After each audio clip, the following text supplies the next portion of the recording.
New Year, the Survivor's Guide to 2026. This episode, we've got a practical, spiritual, and mildly irreverent field manual for getting through the year with your soul intact and your dignity mostly undamaged. Welcome to Mark and Pete, two blokes with half an opinion. Now, here's our first thought. Say goodbye to 2025 when the calendar had conflicts. Look and learn how to survive in 2026. As the new year does eventually arrive, just stay at home and never intermix. The nation may eventually revive and avoid all politics. Months will then go into overdrive, so remember there's no easy fix. Pretend it's 2027 to stay alive as your mortal time ticks. Yes, a simple guide to surviving the new year. Well, it's a great time, a celebration, a new year. Mr. Pete, I ask you, what is your techniques and really guide to our listeners on how to survive for the new year? Well, specific things for getting through this New Year period, I think in this particularly helpful guide, I could just lead a few people too. I mean, this is taken obviously from the book of Proverbs, the apocryphal Pete edition, which has some really, and I mean, these are essential, and I can't emphasize this enough.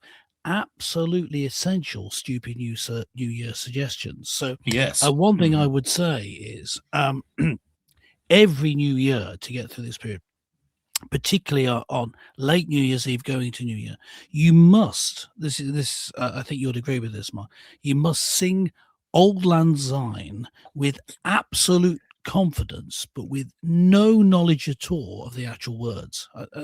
Correct. I mean, another thing that I think is essential, especially if you're in a reasonably large gathering, is to hold your drink aloft and say with the utmost seriousness, "This is my year." Just as you're going into 2026, this is my year. But make sure that you do with absolute conviction, and people will think you're a complete idiot, which is a good way to start the year because you can only go up from there. That's true. But here's another tip that I would suggest. If you're going to have a New Year celebration, I would suggest having it in a neighbour's house, whether they like it or not, because at least all the mess, you see, you don't have to clean that up afterwards. And you never know what might happen. But I would always suggest that always sort of approach people as though you know everyone, even though you probably have never met them before. And, with the bongings, of course, with Big Ben sort of chimes in the new year, always add 13. Don't go for just 12. It's always a good idea. Yes. I mean, here's the other thing, and this is one thing I would also suggest is that when you do get into the bonging afterwards, is just remind them that the new year has not actually started. The point being is of course, as we all know, it's the fire horse. Yes, the Chinese New Year. Well, that doesn't start until February. So I think it's always important to just remind people at that point. Yes, the Chinese New Year, which is also their spring festival. I think I'm right in saying. Anyway, it starts into it's the same basic celebration. Interesting time that because there else has got it over with and they're still starting their new year, but it gives time for another celebration. Yeah, of course. And there tends to be more dragons involved than in our celebrations, but that's not necessarily a bad thing. New Year can seem like a difficult, stressful time because it reminds you that another year has gone by and you haven't achieved your life goals, and you're not the sort of person you hoped you would be when you were younger, and you have to deal with that realization that there's less and less time left for you to actually achieve something in your life. So you can then I mean, obviously, as a responsible podcast, we would then say, make sure that when that realization hits you once again as it heads towards midnight, basically drink too much and say embarrassing things to someone you don't really know very well, but definitely dislike. That's the way to do it. This is all part of this Yes. handbook that Well, I go by is your helping people through experience. this time. Yes, yeah. Well, that's what I've always done. And Well, here's the other thing: is it's of now course there added is to an the irony, pain. is that different A lovely countries do way. different things, Yes. and of course, now here's the Americans, because since 1907, and I don't mean 7 minutes past seven.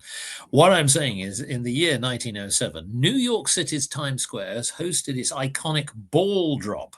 Yes. Yes, this is inspired by naval time balls when glittering sphere descends on 141 feet at midnight. Mm. Now, I thought, well, why can't they do something slightly different? Why does it have to be a ball drop? Why Yes. can't it be something else?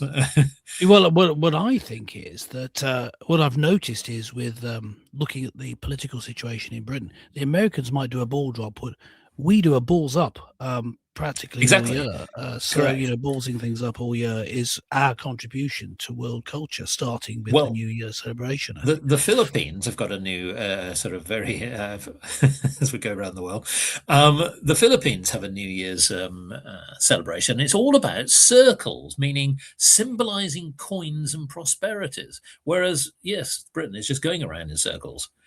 So Yes, going absolutely nowhere.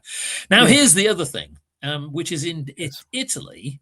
All right. Now, have a guess what they do. Yes, Italians genuinely yes. believe that Okay. wearing red underwear on New Yes. Year's Eve brings good luck, whereas Britain is always in the red. Yeah, So there you go. that's true. The Mexicans, as we all know, like to basically sweep their homes at midnight to clear out bad energy.